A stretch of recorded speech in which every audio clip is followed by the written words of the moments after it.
Fala pessoal, estou de volta com mais um vídeo. No vídeo de hoje, pessoal, vou mostrar para vocês como classificar textos usando Machine Learning. Então, esse aqui é um notebook que eu acabei de preparar aqui. Eu já adiantei o código, toda a parte de código, para que eu possa dedicar a maior parte do tempo disponível no vídeo para explicar para vocês o funcionamento. Certo? Eu vou compartilhar esse notebook aqui no GitHub, pessoal, então vocês não se preocupem com isso. Depois vocês podem lá pegar, baixar, clonar o repositório e fazer os experimentos de vocês. Então, a gente vai fazer o seguinte aqui, o objetivo aqui é a gente obter um modelo capaz de classificar textos com base nesse dataset aqui, que é o dataset do Newsgroups. Ele é famoso por ser utilizado em problemas de processamento de linguagem natural. Ele tem cerca de 20 mil documentos divididos em 20 categorias. É por isso que ele tem esse 20 aqui na frente do nome, né? Então, ele, como eu falei, é popular, né? Ele, por ser muito usado em problemas de NLP, justamente por isso, principalmente em problemas de classificação de texto, justamente por isso, por conta que ele tem esses textos divididos em categorias. Então, algumas categorias, pessoal, são bem próximas umas das outras. Por exemplo, aqui CompSys IBM PC Hardware e CompSys Mac Hardware são duas categorias que são muito próximas, porque têm conteúdos muito semelhantes. Mas também há outras categorias que não possuem semelhanças, que não possuem quaisquer semelhanças, são completamente distintas. Que é no caso aqui as Hack Autos e Talk Politics Mix, que são uma fala de automobilismo e outra de política.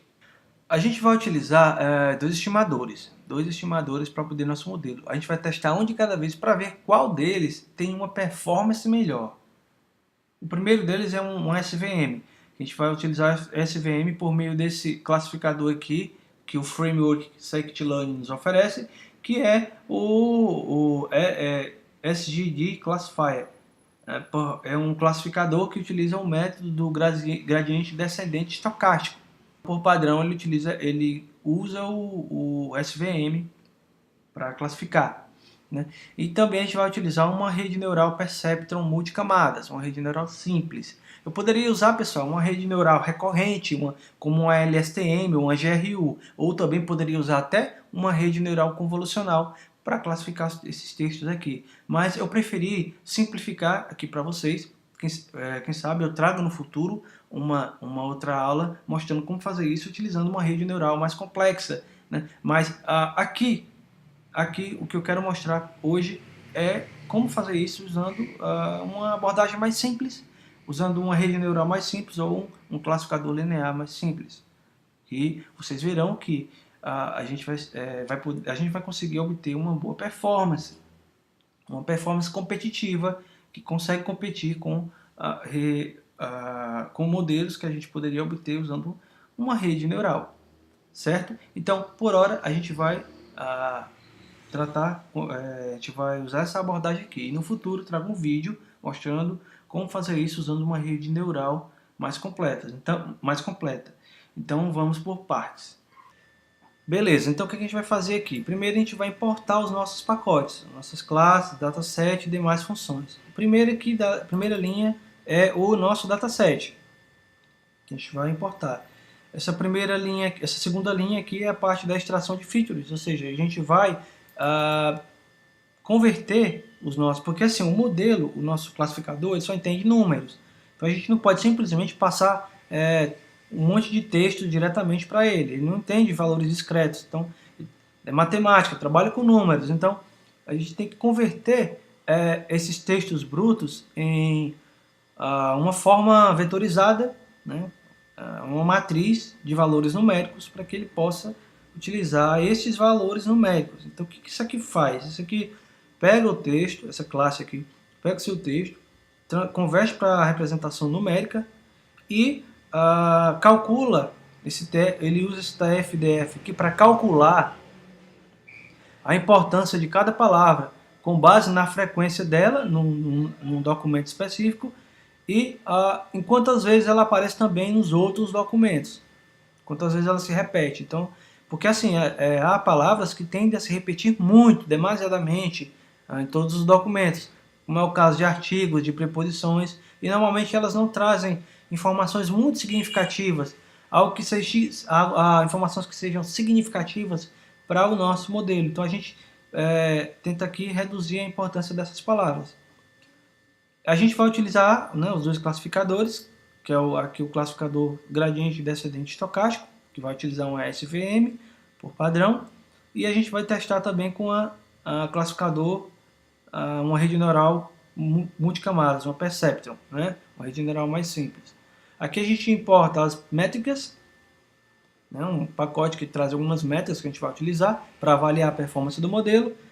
A gente vai utilizar também a matriz de confusão para ver como é que ficou, como o modelo classificou, quantas classificações corretas ele conseguiu obter em cada categoria. A gente vai plotar também aqui um gráfico com essas informações. E aqui, esse último comando aqui é o matplotlib inline, quer dizer que com esse comando você vai conseguir plotar gráficos do matplotlib aqui no Jupyter. Então a gente vai importar isso tudo aqui. E depois a gente tem que fazer o seguinte, a gente vai limitar a quantidade de categorias, que é utilizada quantidade de categorias utilizadas no dado de treino, porque assim, são 20 mil documentos. Então é bastante coisa para a gente processar aqui. Então para ganhar tempo eu decidi reduzir o número de categorias em apenas duas, que eu escolhi ao acaso, aleatoriamente, né? Então, essas duas categorias aqui foram arbitrariamente escolhidas. No caso aqui eu vou falar sobre... o nosso modelo vai classificar notícias em duas categorias, política e automóveis. Então eu passo como parâmetro a nossa função aqui que traz o nosso dado de exemplo. Eu vou passar como parâmetro categorias e passo esse array com as duas categorias. O subset nada mais é do que um indicador de qual é o subconjunto de dados que você está querendo usar. No caso, a gente está querendo usar subconjunto de treino, que esses dados a gente divide em treino e teste, né, validação. Então, eu estou usando o Shuffle para embaralhar esses dados. E ao embaralhar os dados, eu evito que o meu modelo seja gerado com base em dados que tenham tendência, sejam tendenciosos. Então, eu sempre embaralho para que esses dados tenham uma certa aleatoriedade. E esse random state, né, é um número, um valor, um fator que indica o quão embaralhados esses dados estarão. Então a gente vai aqui limitar as nossas categorias em apenas duas. Aqui, obtendo feedbacks, alguns feedbacks, você pode obter algumas informações, visualizar a forma como seus dados estão depois que você passou por esse processo anterior aqui. Depois que você obteve os seus dados e dividiu eles, você pode ver como é que seus dados estão. Isso aqui é uma maneira de você ter essas visualizações. Por exemplo, aqui a gente pode visualizar os nomes das categorias. Então, vai aparecer apenas as duas categorias que a gente escolheu aqui, né? E aqui, o scikit-learn, como a gente está utilizando a aprendizagem supervisionada, a gente está passando dados rotulados para o nosso algoritmo que vai obter o modelo, né? Então a gente está dizendo, esse texto aqui fala sobre política, esse outro texto aqui fala sobre automóvel. E a gente está rotulando, dizendo para ele que categoria pertence a cada texto. Né? Está ensinando ele, isso aqui é uma coisa, isso aqui é outra. E no final aqui esses dados você tem que aprender com eles. No final você tem que dizer, eu vou passar um texto para você novo, você tem que dizer qual categoria ele pertence. Então a gente está dizendo para ele como estão os nossos dados. Então a gente consegue aqui com essa propriedade target, a gente vai conseguir visualizar as categorias dos 10 últimos pontos de dados do nosso conjunto de treino. Certo? São apenas duas categorias, 0 e 1. A gente vai já ver qual é a ordem, o que é 0 e o que é 1 aqui. Daqui a pouco eu vou mostrar para vocês. Normalmente o 0 é o primeiro, né? Então esse automóveis aqui representaria 0 e políticas representaria o 1. Né? A gente está utilizando aqui um classificador binário, né? Uma classificação binária. E só que você consegue visualizar os nomes desses rótulos aqui por meio desse loop aqui. Porque o que o modelo vai receber é isso aqui, ele não vai receber os nomes das categorias. Ele vai receber os números, porque ele tem que processar valores numéricos, né? Dessa forma aqui eu estaria passando dados discretos para ele. Ele não entende isso aqui, não entende de números. Então a gente tem que utilizar os índices, né? Os índices relacionam, né? Representam, cada índice desse representa o nome da categoria. Se tivesse uma outra categoria além dessa, aí aqui seria 0, 1, 2, tivesse mais um 0, 1, 2, 3, assim por diante, né?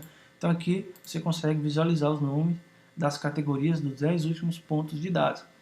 Se aparecem duas categorias que foram as que a gente definiu aqui. Então, essa é uma forma de você visualizar os seus dados, ver como eles estão antes de passar para o classificador.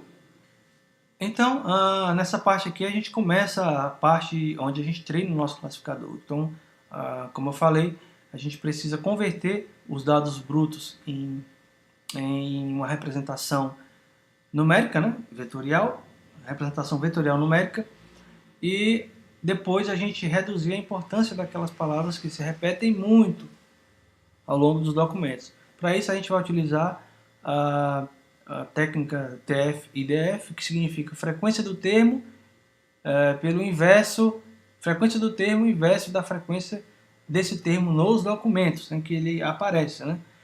Se baseia nessa fórmula aqui, nesse teorema aqui, nessa fórmula. Então, a gente aqui tem o termo X, né? Relaciona o termo X com o documento que ele aparece. Então, a importância do termo X no documento Y.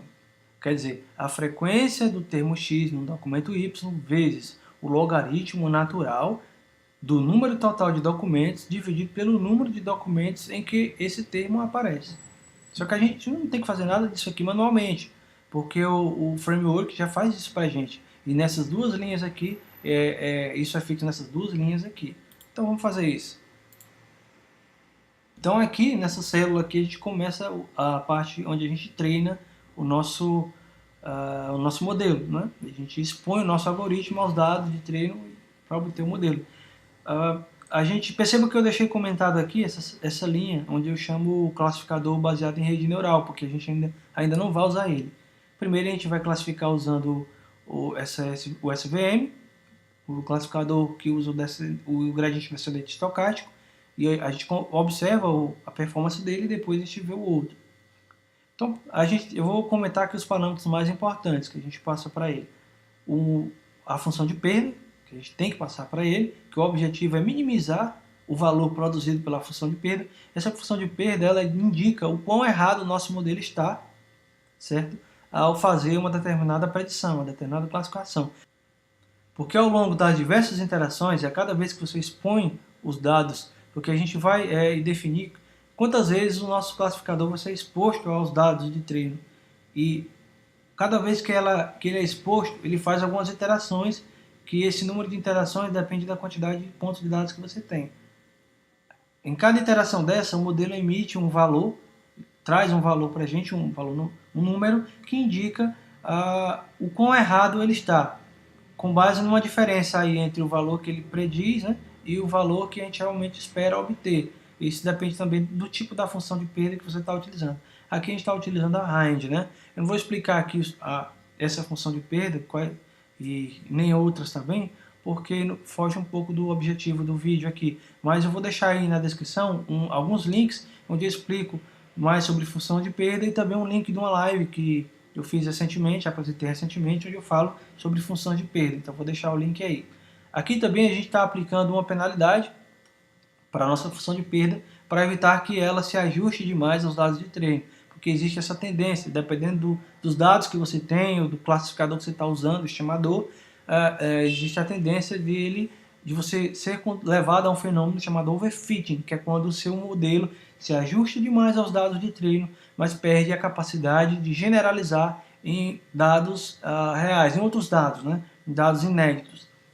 Então, essa penalidade aqui é um fator que um membro que você adiciona à função de perda para controlar o tamanho dos vetores de peso, né? O ajuste dos vetores de perda.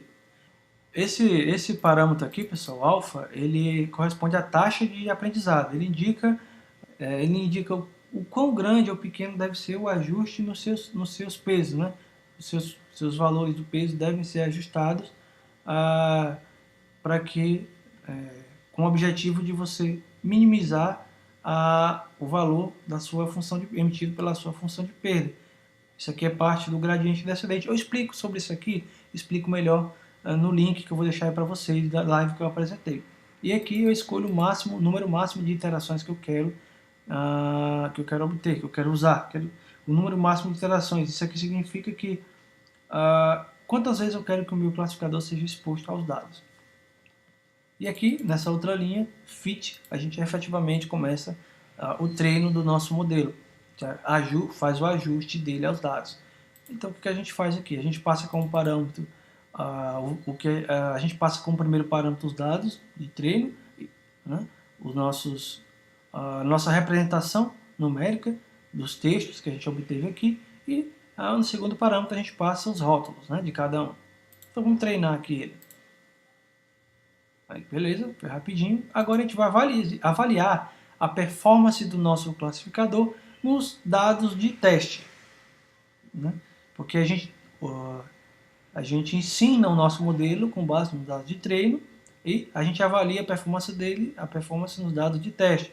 Esses dados de teste aqui contêm informações que ele nunca viu. Então, ele nunca viu esses dados que estão aqui. É um conjunto separado, é um subconjunto de todos os meus dados. Então, eu separo ele em dados de treino e nos dados de teste eu vou ver se o meu modelo realmente aprendeu alguma coisa com os dados de treino. Então, é isso que a gente faz aqui. E aqui a gente faz um processo parecido, só que aqui ao invés de... Aqui ele já está vetorizado, só que ao invés da gente ajustar, ele já foi ajustado aqui. A gente só transforma esses dados aqui, a gente só transforma ele em representações numéricas, né? E aqui a gente faz a predição nesses números, nessas representações numéricas. Aqui a gente emite um relatóriozinho com a performance do modelo. E aqui, pessoal, a gente obtém a ordem das classes. Lembra daquele 0 e 1 aqui, ó? O que é 0 e o que é 1? Aqui ele mostra a ordem das classes. Então vamos lá. Ó, nada mal. A gente obteve uma precisão de 95% com base nas duas classes. E aqui está a ordem, 0 e 1. O que o 0 corresponderia? O 0 corresponderia a automóveis, né? E o 1 a política, né? 0 e 1. Isso aqui vai ser útil para a gente utilizar aqui na matriz de confusão, para a gente saber quem é quem aqui. Então, a nossa matriz de confusão ela é utilizada para visualizar a performance do nosso classificador. Para a gente ver quantos dados ele conseguiu classificar corretamente ou não, enfim. Então, as linhas da matriz indicam as classes que a gente espera obter corretamente por meio do modelo. E as colunas indicam as classes que o modelo efetivamente, né, o número de classes que ele efetivamente obteve. Então, cada célula contém o número de predições que são feitas pelo classificador relativos ao contexto daquela célula específica. Então, a gente, vou printar aqui, então aqui a gente tem uma matriz de confusão. Então, a gente tem aqui as nossas linhas e as nossas colunas. As linhas indicam quantas classes, né, a gente espera obter, e as colunas quantas classes ele obteve efetivamente. Só que para entender melhor isso aqui, a gente vai botar o gráfico aqui embaixo, olha só. Então, nessa primeira célula aqui, certo? A gente tem, a gente indica que ele conseguiu classificar corretamente, como 0, ou seja, como automóveis, né? Classificou 393 como automóveis. Se a gente esperava que ele classificasse como automóveis, ele classificou como automóveis, 393. Aqui, nesse outro quadro, aqui nessa outra célula, ele obteve 3 classificações. A gente esperava que ele obteve automóveis, né? Ele classificou como política, né? Então ele obteve 3 classificações. E assim por diante. Aqui, por exemplo, ele obteve corretamente. A gente esperava que ele obtesse as classificações que a gente esperava que ele obtesse aqui seriam políticas, né? Certo? Aqui, né, 1 e 1, a gente esperava que ele obtesse classificações relacionadas à política aqui nesse quadrante. Ele obteve no número de 278. Certo, pessoal? Lá no vídeo, no link do vídeo que eu vou colocar aqui, eu também explico um pouco sobre essa matriz de confusão aqui. E às vezes essa matriz de confusão, pelo menos para mim, ela também é um pouco confusa, mas é útil para você visualizar a performance do seu classificador. Então, a gente vai agora submeter o nosso modelo gerado, nosso classificador, né? O modelo que a gente obteve.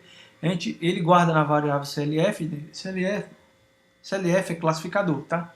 Então, ele foi treinado aqui e guarda os pesos ajustados, tudo aqui nessa mesma instância. Então, o que a gente vai fazer? A gente vai submeter ele a dados novos e ver se ele classifica corretamente.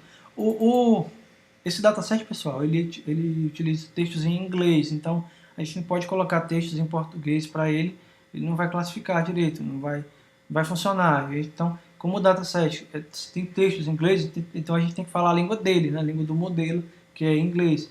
Mas você até poderia utilizar esse classificador aqui em textos em português, no seu próprio texto, mas isso é uma outra história, né? Você teria que fazer algumas mudanças aqui para poder você classificar dados em outros textos, em textos em português ou no seu próprio dataset. Né? Então, só que isso aqui teria que ser mudado, né? Então, o que acontece? Eu tenho esse texto aqui, fala sobre automobilismo. E esse outro aqui fala sobre política. Mas, bom, vamos entrar aqui num site de notícia famoso aqui qualquer e tentar pegar texto sobre automóveis e notícias. Então a gente pode ver aqui a CNN, política. Vou pegar uma headline, né? A gente pode pegar uma headline. Pode pegar uma headline aqui dessas. Ou então a gente pode pegar, sei lá,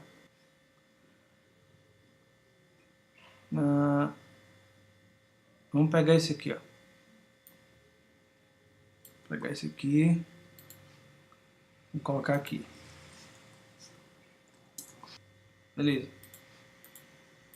Agora vamos pegar um sobre automobilismo, né?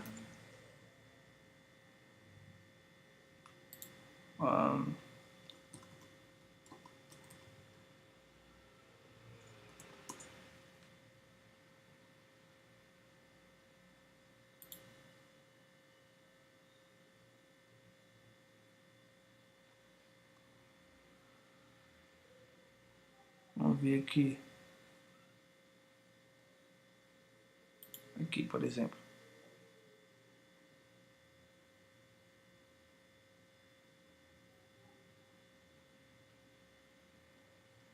Então vamos selecionar um texto aqui qualquer.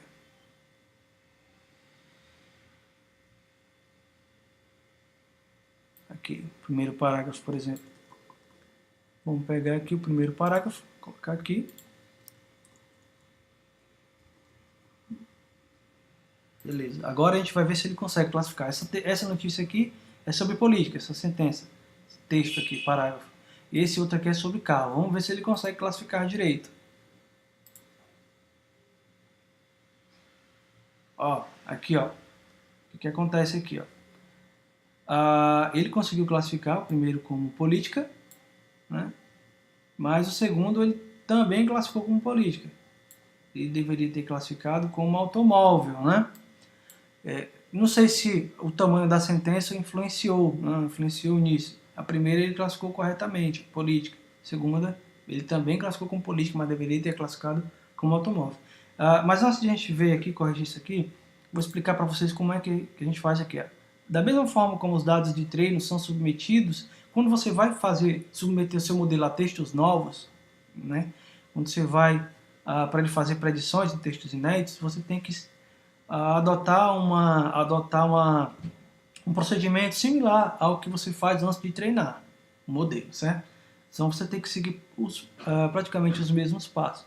E o que a gente fez aqui no caso? A gente também converteu esses textos que estão aqui, transformou ele, converteu para uma forma vetorial numérica, certo? E depois que a gente fez isso, a gente passou esse texto aqui, como para predizer, nosso classificador fazer uma predição dele. Então, quando a gente fez isso aqui, então a gente deixou esses dados aqui com uma distribuição similar aos dados de treino, né? Assim, não o texto que é similar, mas a distribuição, a forma como os dados estão distribuídos. Então aqui a gente obtém a predição e nesse loop aqui a gente relaciona o texto está aqui com a classificação que ele obteve, certo? Então vamos tentar alterar aqui, por exemplo, o tamanho desse texto aqui para ver se ele classifica corretamente. Vamos ver aqui.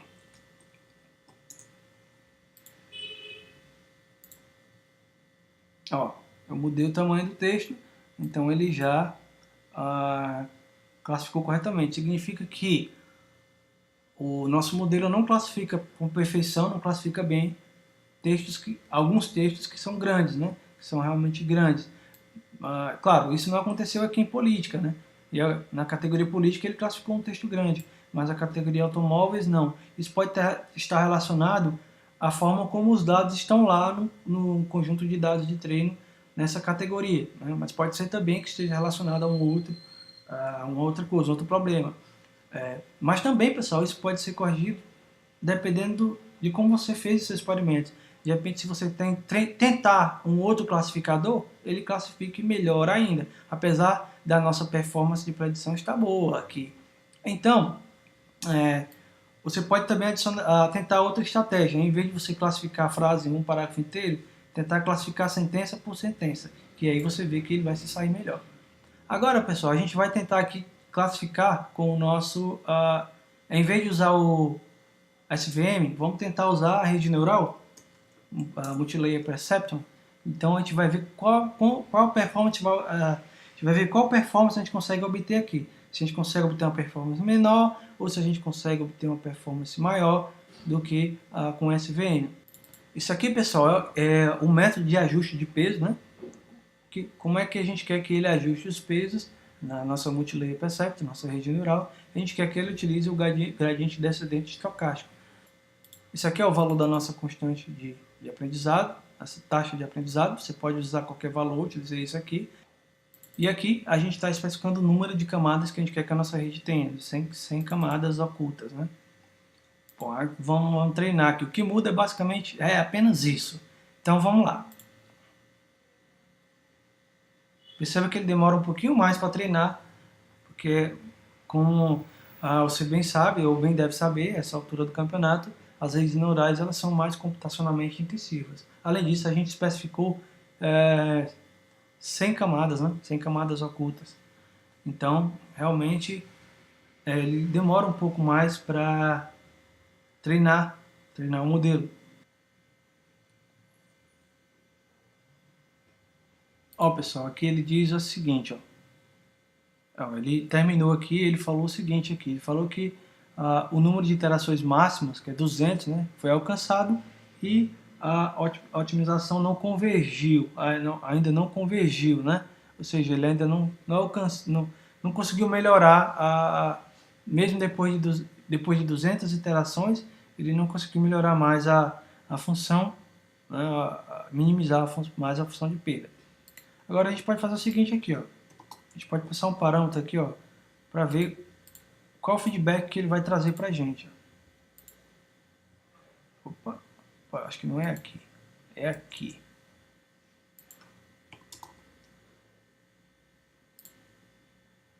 Pronto, olha só.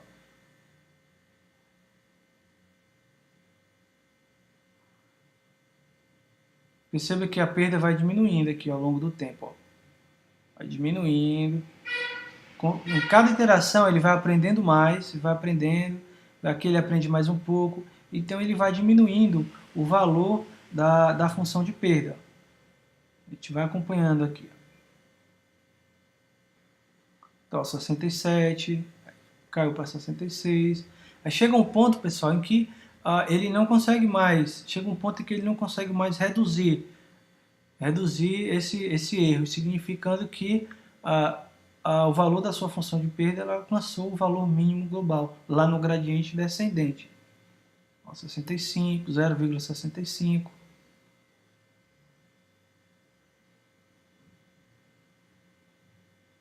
Pronto, ó, chegou 200 ao número máximo. O que ele conseguiu chegar foi 0,65, o valor da função de perda. Certo, tranquilo. Agora a gente vai fazer assim. Vamos ver como é que ele ficou a performance. O quanto ele ficou menor ou maior em relação ao SVM. Né? Se o SVM se saiu melhor, a gente não vai escolher ele. A gente vai ficar com o SVM. Então a gente vai ver aqui. Ó. Olha só, quão baixa foi. Ele não conseguiu competir com a performance do nosso SVM, certo? Por quê? Pode ter acontecido outras coisas. A gente pode ter, eu posso ter passado os parâmetros errados, escolhido uma taxa de aprendizado errada, né?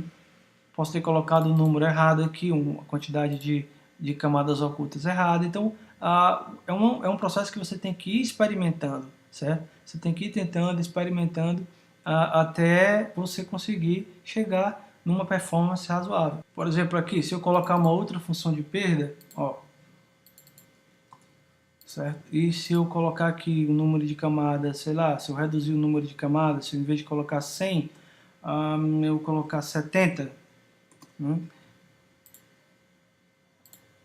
Aí eu colocar de novo para ele treinar,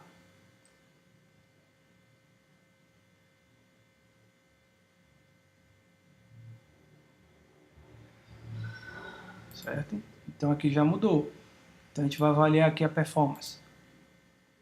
Olha só, ele já conseguiu melhorar, não é? Então a gente já conseguiu aqui uma performance de 96%. Bom, comparado ao outro, é uma melhoria baixa, né? Pouca melhoria em relação. O outro foi 95, se eu não me engano, né?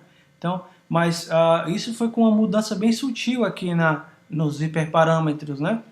Então, conforme você muda, altera esses parâmetros aqui, você vai obter uma resposta diferente. Então, é um processo que você tem que ir experimentando e testando diferentes estimadores para saber qual deles se sai melhor. Aí com isso você vai ter alguns modelos candidatos a serem escolhidos. No final você escolhe um que vai ser aquele modelo que você vai efetivamente utilizar. Então, você vê aqui que a nossa performance melhorou apenas, né, pulou de 95 para 96. Na categoria autos, ele ficou em 95. Em política, ele teve 98% de precisão. Mas no total, a média dele ficou em 96, né? A nossa matriz de confusão aqui, ver como é que ele ficou, pessoal. Beleza, ok. Então aqui, pronto. Vamos plotar o gráfico. Beleza.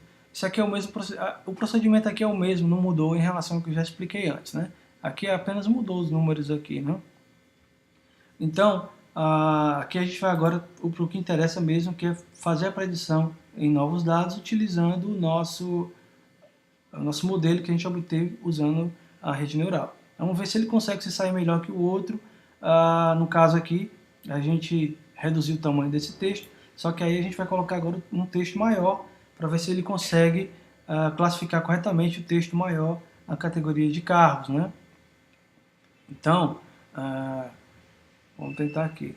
E se você observar aqui, ó, a precisão dele nessa categoria de carros foi menor do que em política, né? Então, depende muito de como está lá o texto nessa categoria. Vamos pegar aqui, ó. Vamos pegar aqui o mesmo e ver se ele consegue melhorar ou não. Você consegue classificar aqui como carro. Beleza. Então não mudei o primeiro, continua política. O segundo aqui também não mudei, só aumentei o texto. É um texto maior. Vamos ver se ele consegue. Olha só, ele ainda não consegue. Eu tenho ainda que reduzir o tamanho do texto, né? Para poder classificar como carro corretamente. Certo? Ó, então a categoria carros, ele tem dificuldade em classificar textos maiores. Mas você pode ainda, tem outros modelos, pessoal, que vocês podem, outros estimadores que você pode ir testando e passando parâmetros diferentes, dependendo de como você vai ajustando aí, conforme sua necessidade, até você conseguir obter um modelo que seja mais preciso ainda. Então, a gente aqui, mesmo que, por exemplo, o SVM tenha tido uma performance ligeiramente inferior à rede neural, ele ainda assim Ainda assim é uma performance muito boa, estado da arte, né? Acima de 90%, e aqui ainda maior, com 96%. Então, tá aí, pessoal, era isso que eu queria mostrar para vocês, e também para vocês verem como isso aqui é um processo que você tem que ir experimentando, não é uma coisa que é pay-buff, como chamam, né? É um processo que você tem que ir testando, experimentando, requer paciência, pessoal, você tem que ser paciente. Muitas vezes você se depara com um problema, fica quebrando a cabeça, mas depois de um tempo fica tranquilo e requer paciência, vai testando, vai treinando, experimentando. Ok, pessoal? Então, era isso que eu queria mostrar para vocês. Eu vou compartilhar esse notebook aqui com vocês. Vou colocar lá no GitHub para vocês baixarem depois. Beleza, pessoal? Então, é isso. Um abraço. Até o próximo vídeo. Valeu!